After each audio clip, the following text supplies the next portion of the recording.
Book 101 is all about the books that are read for the last 40 years. And today I have my special guest.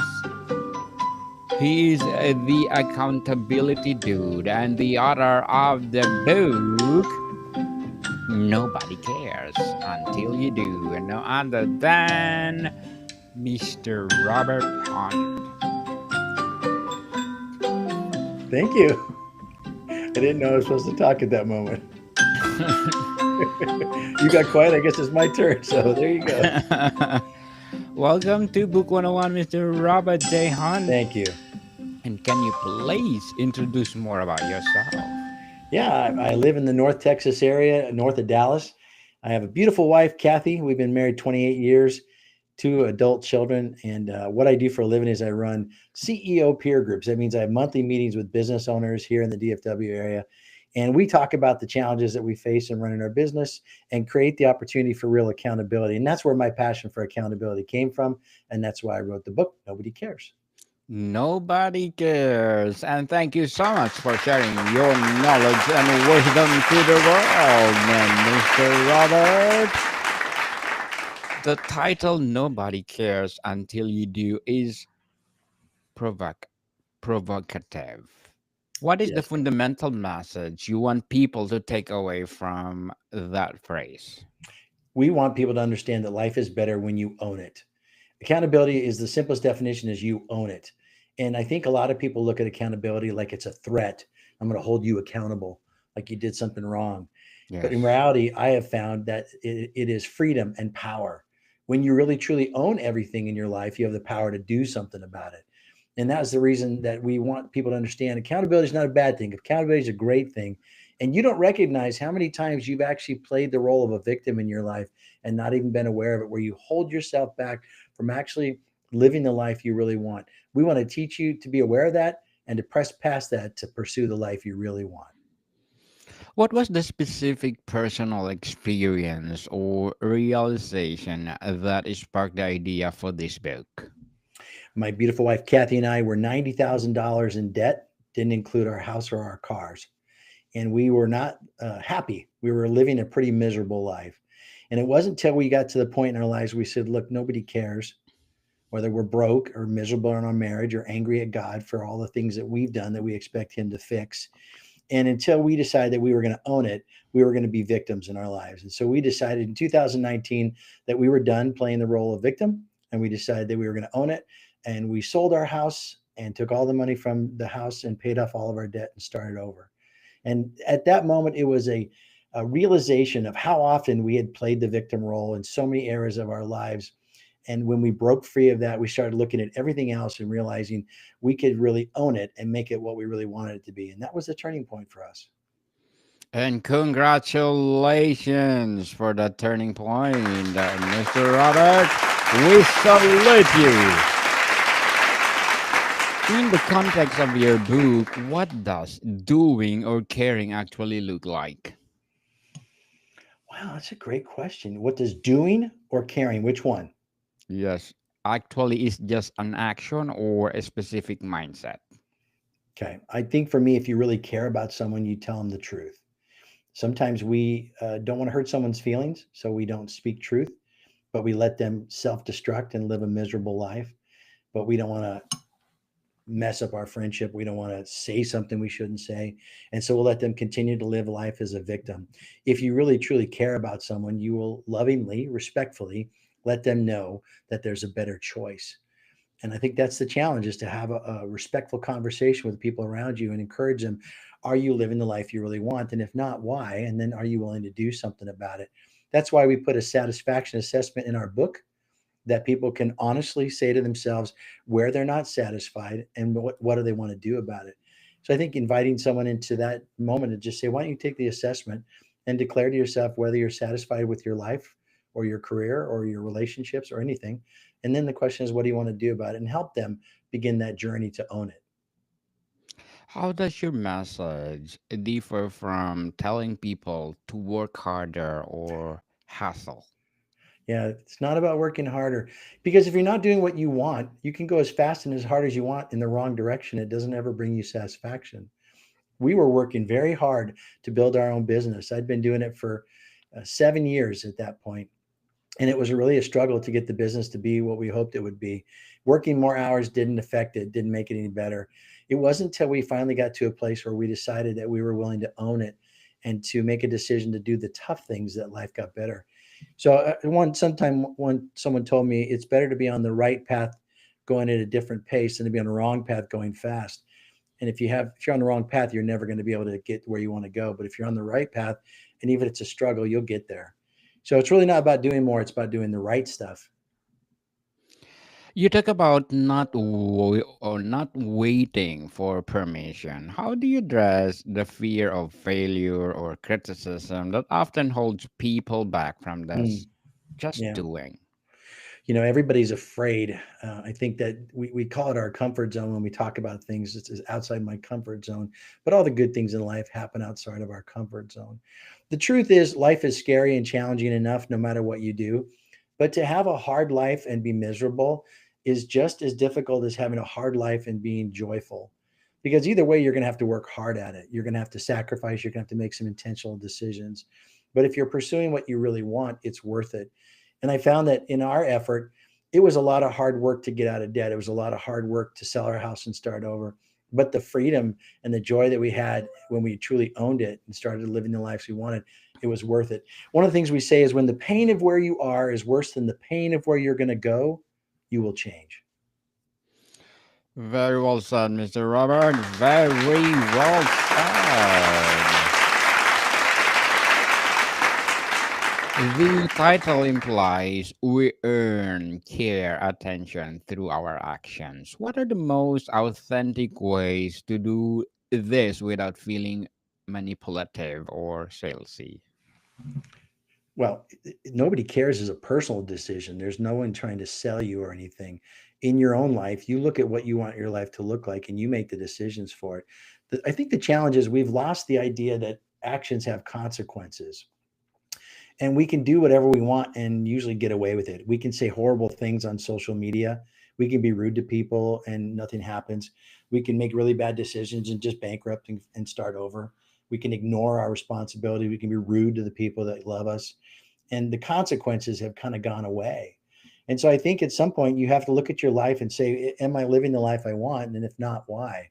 But you can continue to do whatever you want to do and be miserable, but you got to own it. If you really want to have the life you really want, you have to own it. I keep coming back to that because there's freedom and power when you really own it, because then you can do something about everything in your life.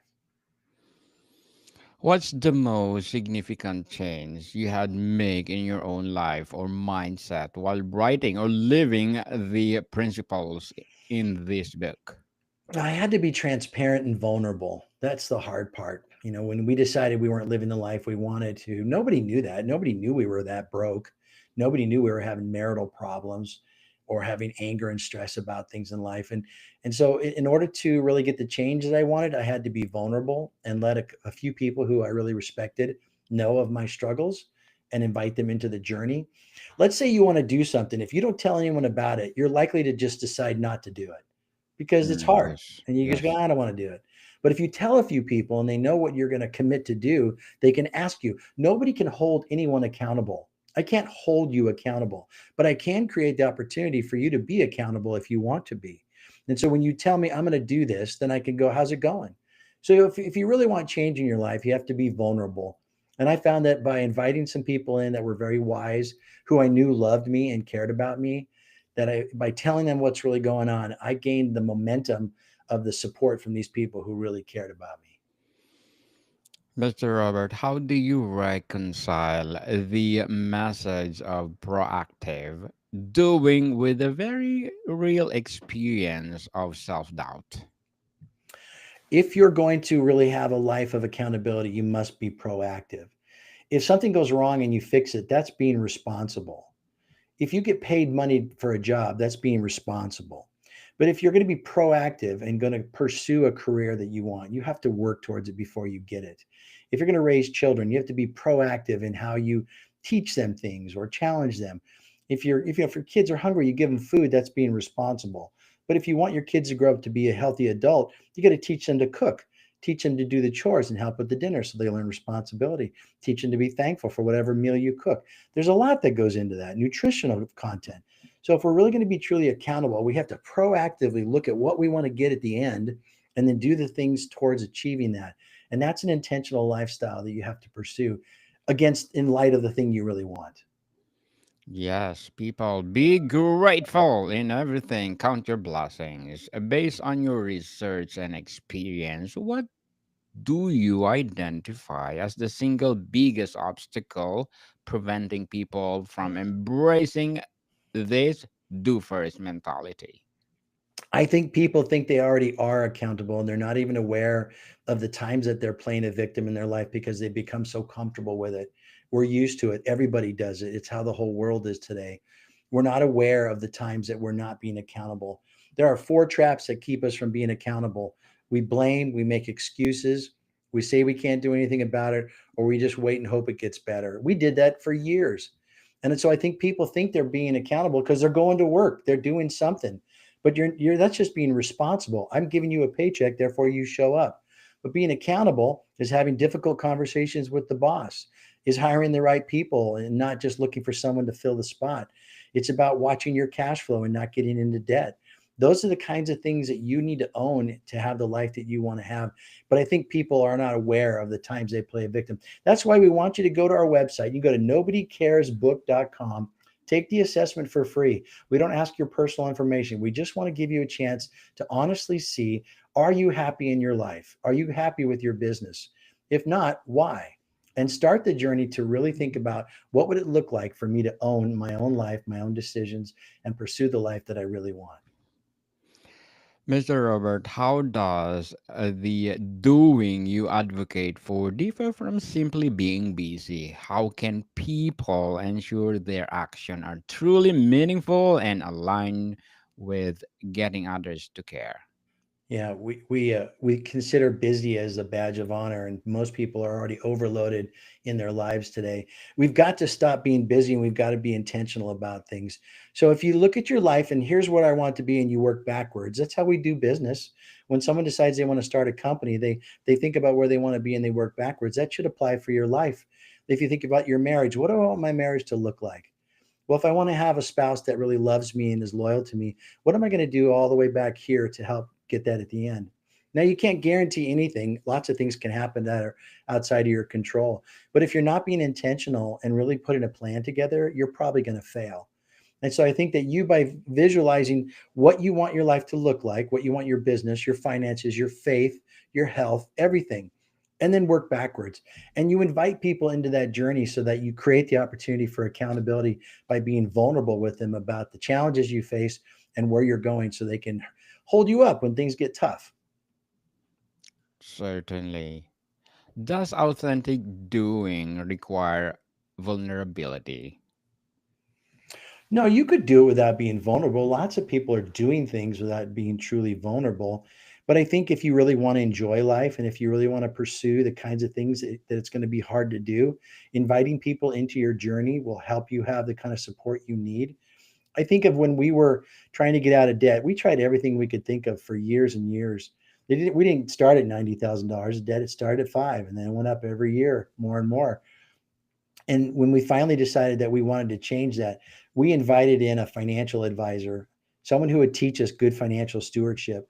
And they would walk with us and they'd look at our credit card statements, they'd look at our bank account each month. We'd review this with them and they'd see how we're spending our money and they'd help us see better ways to organize it, to spend it wisely, to change the way we were doing some of our habits.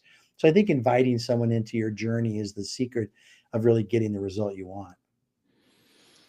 Mr. Robert, as the accountability dude and as an author, what are your short term and long term goals? Short term this year, I'm looking to continue to grow the business, have more workshops. I've been doing these workshops on the book at different places in America. I want to take it around the world.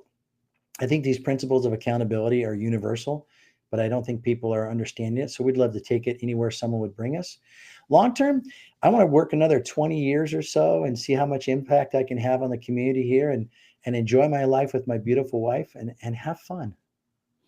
Have fun indeed. And Mr. Robert, good luck to your goals and looking forward for more success, what would be your piece of advice for those people out there who want to be an author as well as want to be accountable in everything?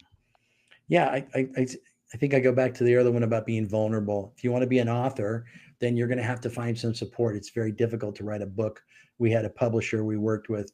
It took a lot of time and effort to do that. And I co-authored it with my friend Salem Thine. And the two of us together, that created the kind of support that we needed to get done.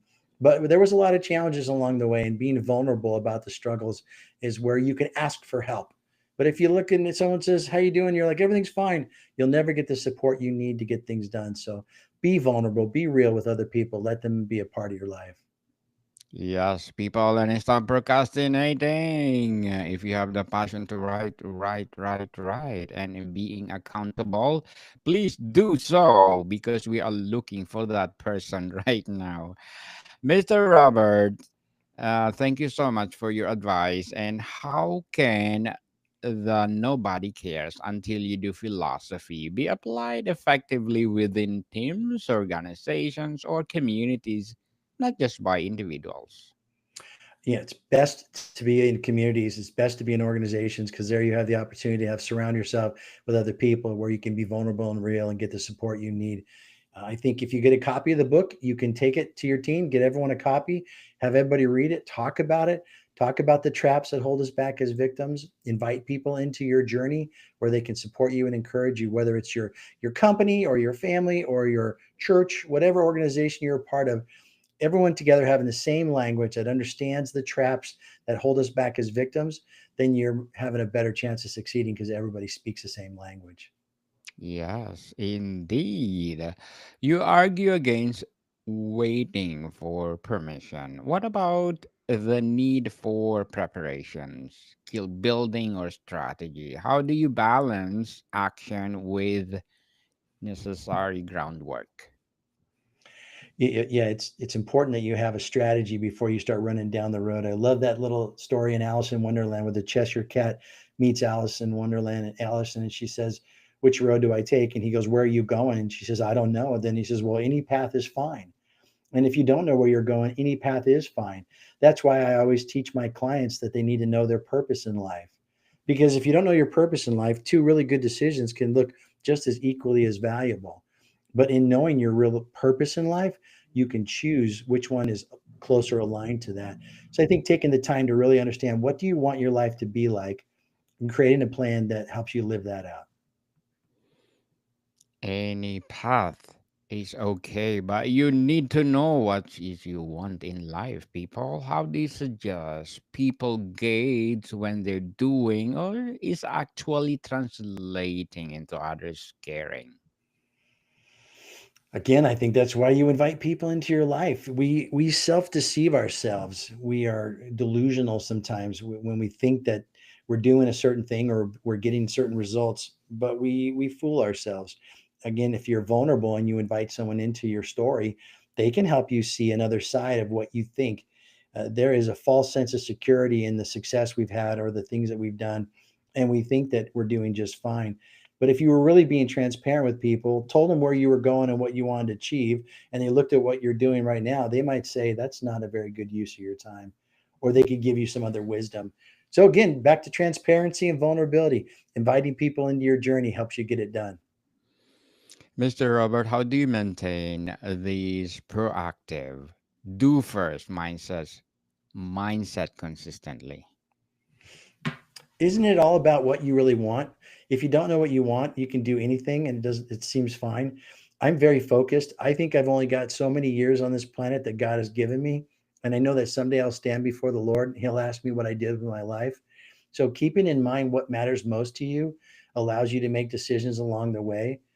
I think if you step back every year and you evaluate where you've done last year and make a plan for each year, which is what we do, then you can adjust and you can new things come up. Kids get older, kids move out, new jobs, new situations. You're constantly having change in your life. I think it requires that you on a regular basis step back and evaluate where are you today in light of where you really want to be and then adjust and go on for another year and adjust again.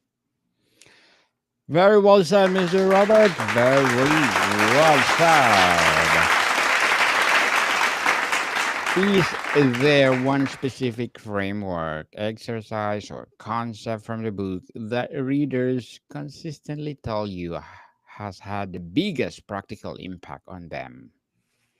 Yeah, I think one of the exercise at the end of every chapter, we give you something to work on so it's tangible. And one of the things we do is we change our but to an and. When you're looking at the challenges you face in life, you often put a but there and it stops you from going any further. I'd like to start my own company, but I don't have any money. But I don't know how to do it. But no one will help me. Whatever the but is, you change it to and. I'd like to start my own company and I don't have any money. So the and says what you're going to do next. I need to go get money. I need to figure out how to get the money. I need to learn what it takes to run a business. So the and moves you forward in a direction to solve the problem. A but stops you and says you're done. So anytime you have a but in your situation and it's holding you back, change your but to an and you'll find that the direction of where you need to go next to solve your problem is. Mr. Robert, before we wrap up our discussion for today, I'm inviting you to please do listen to my other podcast, people. My other podcast, because my abstract essay is already in fifth season, abstract poetry in second season, and book 101 review in fifth season too, comedy 101 in second season, and my food 101 in its fifth season as well, geography 101 in its fourth season, and my baby podcast, law 101 and mental health 101. Love Letters in third season and Movie 101 Review and Music 101 in its fourth season and Science 101 and Sex 101 in its first season. Please listen to them wherever you listen your podcast. Mr. Robert, when someone finishes the last page of Nobody Cares Until You Do, what specific feeling or belief do you most hope they carry forward into their life? Empowerment. I believe we give you the tools to pursue the life you really want in this book.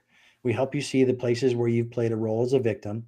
We help you come to the place in your life where you decide nobody cares unless I really do. And when you decide enough, you care enough to do something about it, we give you the tools to move ahead and to create a different life. So I believe by the end of the book, they will feel empowered. They'll have the tools to be aware of the problem and the tools to change and the tools to make a plan to make it better. And I think that makes life a whole lot better. Mr. Robert J. Hahn, thank you so much for sharing your knowledge and wisdom to the world. So, can you please invite our listeners to support your advocacy as well as Nobody Cares Until You Do? Yeah, you can go find our book at nobodycaresbook.com. And we'd love to have you come learn about us. Yes, people, let's support Mr. Robert J. Hahn because if you support him, more and more and more empowering books to come, more and more advocacy to come. So, Mr. Robert, thank you so much for your time. Thank you. More to come, people. See you soon.